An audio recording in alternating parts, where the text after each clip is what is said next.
For new Supreme Court Justice, a host of big issues awaits Washington. AP. Justice Anthony Kennedy's successor will have a chance over a likely decades-long career to tackle a host of big issues in the law and have a role in shaping the answers to them.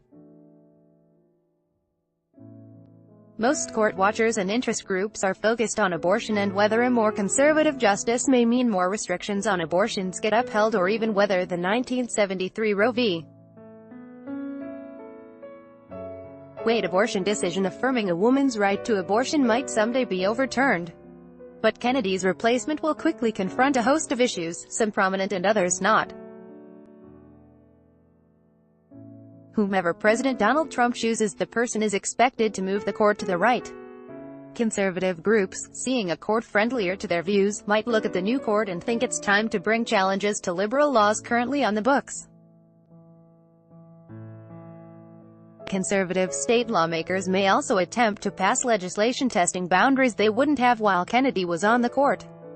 Advertisement. A look at a few issues that a new justice could confront in short order. Partisan redistricting. The Supreme Court in the term that ended Wednesday had two cases before it dealing with whether electoral maps can give an unfair advantage to a political party. The justices ducked that question, sending cases from Wisconsin and Maryland back to lower courts for further review. Kennedy had been the justice who left the door open to court challenges to extreme partisan redistricting, but he never found a way to measure it that satisfied him. A case involving North Carolina's heavily Republican congressional districting map, now in a lower court, could provide an opportunity for the justices to revisit the issue as soon as next term.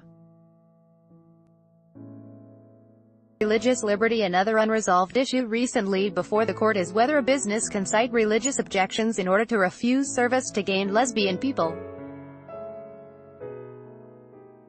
The court could have tackled that issue in a case argued this term about a Colorado baker who wouldn't make a wedding cake for a same-sex couple.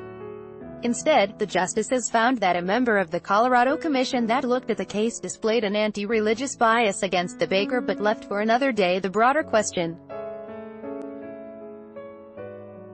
Advertisement. The justices could have added another case on the issue to the list of cases they'll begin hearing arguments in this fall, a case that involved a flower shop owner who cited her religious beliefs in declining to provide flowers for a same-sex wedding.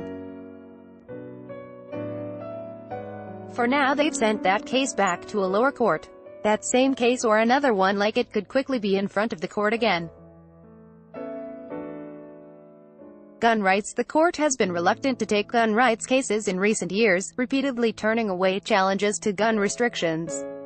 In 2008 and 2010, the court voted 5-4, with Kennedy in the majority both times, in saying people have a right to have guns in their own homes, striking down handgun ownership bans in the District of Columbia and Chicago.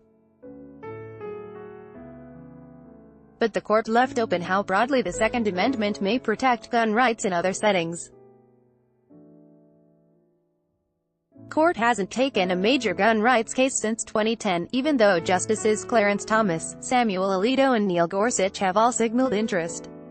Death penalty. A regular but sometimes forgotten part of the Supreme Court's work involves ruling on last-minute petitions from death row inmates. About 24 executions were carried out in the United States last year, and they tend to generate a flurry of legal activity. It takes 5 votes to grant a stay of execution, and the court's conservatives are typically more reluctant to do so than its liberals.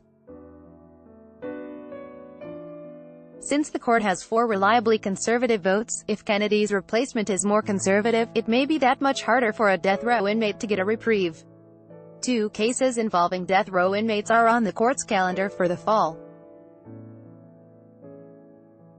Advertisement. Deference to agencies. The Supreme Court's conservatives over the last few years have increasingly questioned older decisions that tell judges they should defer in certain circumstances to the wisdom of government agencies. The basic premise is that Congress writes laws that often aren't perfectly clear and leaves working out the details to agencies.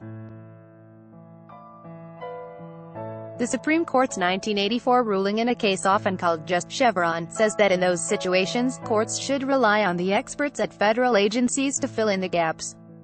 That particular case dealt with the Clean Air Act on EPA regulations.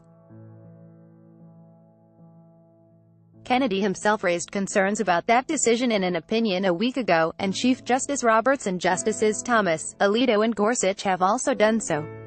A new, conservative justice might quickly be asked to weigh in. By Taboola. Sponsored links.